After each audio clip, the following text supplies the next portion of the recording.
আজকে দেখাবো কিভাবে ডাহুয়া ডিবিআর পাসওয়ার্ড রিসেট করতে হয়। এখানে দুটা পোর্ট আছে সার্কিটের ভিতর 1, 2। এই দুটা পোর্ট আমরা কমন করে দেব। কমন করে দেওয়ার পরে কিছুক্ষণ পরে পাওয়ার দিব।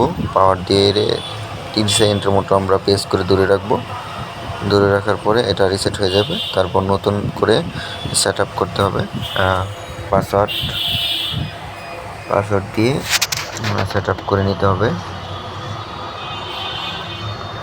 আমরা অ্যাডমিন পাসওয়ার্ড দিয়ে দিলাম।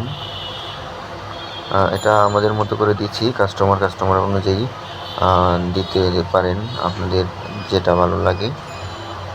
পাসওয়ার্ড দেওয়ার পরে প্যাটার্ন যাবে। প্যাটার্ন কেউ চাইলে দিতে পারবে এবং নাও দিতে পারে। আমরা স্কিপ করে নিলাম। এখানে সবগুলো টিক চিহ্ন উঠিয়ে দেব।